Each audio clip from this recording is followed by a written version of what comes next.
তৃণমূল পরিচালিত কৃষ্ণনগর পুরসভায় ডামাডোল। চেয়ারপারসনের অপসারণ চেয়ে তলবি সভায় হাজির তৃণমূলের ১৩ জন কাউন্সিলর। অনাস্থা প্রস্তাবে সায় দিয়েছেন এক নির্দল ও এক কংগ্রেস কাউন্সিলর। কড়া অবস্থান রাজ্যের পুর ও নগরোন্নয়ন দপ্তরের। পুরসভার কাজকর্ম হচ্ছে না কেন?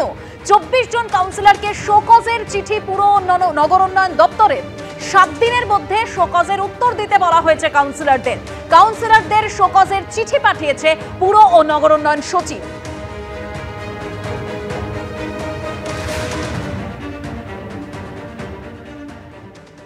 কৃষ্ণনগর পৌরসভার ১৫ জন কাউন্সিলর, ৩ জন আমাদের সিনিয়র কাউন্সিলর তলবি সভা ডেকেছিলেন। সেখানে আমাদের বর্তমান চেয়ারম্যান হৃদয়াসকে অপসারণের সিদ্ধান্ত নেওয়া হয়। ডিএমএসডি এবং ডিপার্টমেন্টকে পাঠিয়ে দেওয়া হলো। এটা কি অপসারিত হলেন আজকে অফিসিয়াল সিদ্ধান্ত নেওয়া হলো। এখান থেকে দায়িত্ব আসার পর সর্বসম্মতভাবে সিদ্ধান্ত নিয়ে আলোচনা করে সিদ্ধান্ত নেওয়া হবে। সবাই মিলে একক সিদ্ধান্ত নেবেন, স্বেচ্ছাচারিতা কেউ করবে না। কাউন্সিলরদের মান্যতা দিয়ে দলের ভাবমূর্তিকে ঠিক রাখার জন্য আজকে আমাদের এই ডিসিশন নেওয়া ছাড়া উপায় ছিল না।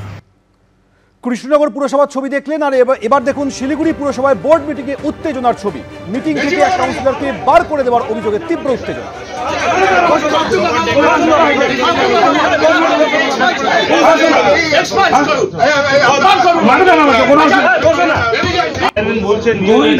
যে বিল্ডিংটা পরশুদিন ভাঙতে গেল সেই বিল্ডিংটা ভাঙা বন্ধ হলো কেন সেটা বলেন আমাকে।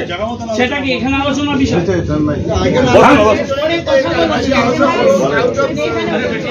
সনদ ঝা আমাদের প্রতিনিধি এই মুহূর্তে টেলিফোনে রয়েছে। সনদ, কি কারণে এই উত্তেজনা? দেখো সৌমেন, যেটা আজকে বোর্ড মিটিং এ ৪৬ নম্বর ওয়ার্ডের কাউন্সিলর দিলীপ বর্মন এই মেয়রকে প্রশ্ন করেন, দুটো প্রশ্ন করেন যে কিছুদিন আগে ওই এলাকায় একটি বেআইনি বিল্ডিং ভাঙার জন্য পুরো অফিসাররা গেছিলেন, কিন্তু বিল্ডিং না ভেঙে চলে আসে।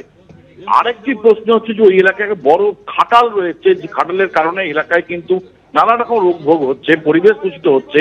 সেই খাটাল উচ্ছেদ করার জন্য গত ৩ বছর ধরে তিনি বলে আসছেন, কিন্তু এখনো খাটাল উচ্ছেদ হয়নি। এই দুটি প্রশ্ন করার পরেই মেয়র খেপে যান, রেগে গিয়ে বলেন এই ধরনের প্রশ্ন এই সবাই কেন, এবং এটা নিয়েই তর্ক বিতর্ক। তারপরেই সেখান থেকে তাকে বেরিয়ে যেতে বলা হয়, তার বেরিয়ে যান এবং তারপরে বেরিয়ে চলে যান।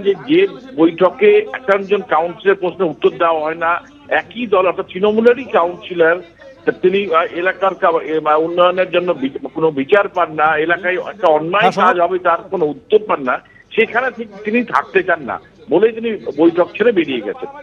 ধন্যবাদ সনদ।